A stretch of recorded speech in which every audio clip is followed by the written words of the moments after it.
Good evening to all of you, and thank you for joining us here on 13 Plus. I'm Mary Coleman. In tonight's story, a clever scam continues to surge in popularity, and it means you really need to be careful about using your checks to make payments.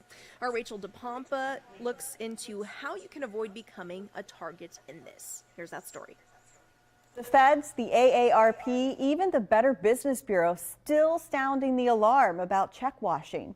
That's when thieves steal your check from your mailbox and then wash off the writing using a chemical so they can rewrite the check to themselves for a much higher amount, leaving you all the debt.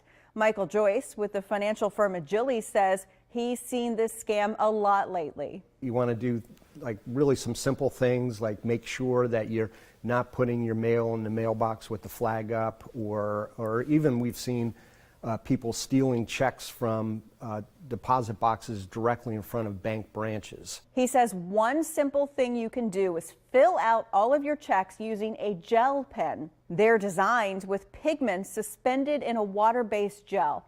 That makes them resistant to most chemicals.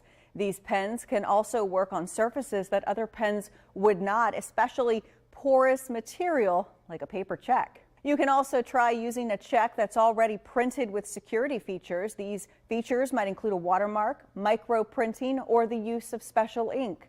With This Watch in Your Wallet, I'm Rachel DePompa.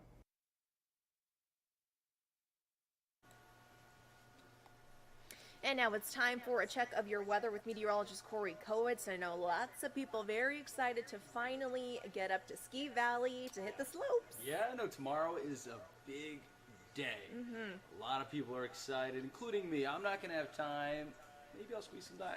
This Probably weekend, not. maybe? It's a hard deal to ski. You got to pack. You know, That's true. I do work on the weekend. A little tough. Maybe. I think I'm cramming it, so I might need to do it on one of my days off. And for those that work normal schedules that are usually off on the weekends, hey, great time to do that. Let's look at what we have for tomorrow for that first day. You're down in the valley in Tucson, very similar to what we had today here with those morning lows getting down to the mid-40s. By the time you get to midday, around the upper 50s, then settling into the lower 60s, peaking there in the afternoon, with skies clearing throughout the day, getting down to the lower 50s by the time we get to 9 o'clock. So how did we get here?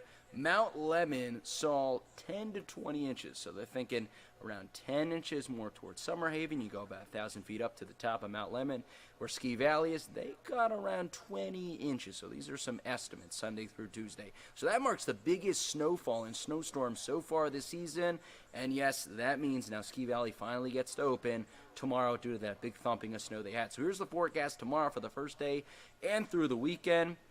Looking at a cool day tomorrow with a few clouds, then windier conditions and also warmer conditions for the weekend, Saturday and Sunday, peaking into the mid-40s by Sunday. That's not too chilly, so that's pretty nice skiing weather, although it adds a little bit of meltage there.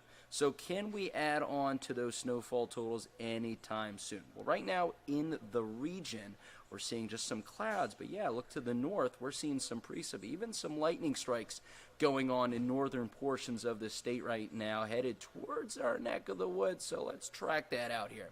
So now this is a projection for around 11 o'clock. You can see that mostly confined to the northeast where the White Mountains are, Graham and Greenlee County. But that radar projection here is showing maybe some of those drizzles, light showers, very scattered, possibly reaching as far to the southwest as Tucson, but then by the time we get to tomorrow morning, all of this moves out of the way. So here are the odds of seeing that precip. 90% chance in Hannigan Meadow up towards the White Mountains. That'll be in the form of snow. Safford, everything else will be in the form of rain, 30%, as well as in Oracle. So the farther north east you push, better chance of seeing that precip. So essentially 0 for Tucson, but it's more like, say, 5%, right? 4 or 5% if we run around up 10. It's in that 0 to 10% range. It's not exactly 0% chance. A slight chance you can see some showers this evening through the overnight hours, but essentially it's a very low chance. So we're entering a dry period, though, after that, unfortunately for you ski lovers, but for most people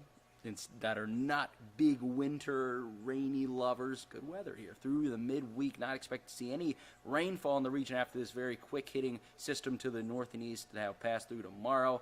Not only will it be in our region here in the southern portions of Arizona, but the entire state of Arizona and much of the southwest will remain dry from tomorrow through mid next week. Not only that, Mary, check this out here. Look at these temperatures up to the mid-70s by Sunday, maybe close to the upper 70s by the time we get to mid next week. Wow. So maybe not great for the ski lovers, but for people that Down here, yeah, probably we'll take it. I'd say most people. That's the weather you're looking for this time of the year. But here's the tailored to the ski lovers. After that period, we could see a pattern flip, right? So that dry and warm air through midweek could turn into below normal temperatures there, and that third gradient there in Tucson, that fourth gradient of below average there in the western part, and then that precip. So that solid color is actually that fourth layer of above average precip. So expecting cooler temperatures, above average precip. You do the math, that's a good recipe for seeing maybe some snow there in the mountains once again. But the 7-day forecast, for the most part, is looking a lot warmer and drier. But then by the time you get to Thursday, yes, a little bit of that hints of some of that cooler weather and maybe that chance of rain returning again far away. But that looks like what we have right now. So to summarize, warmer, drier, warming up all the way through mid next week.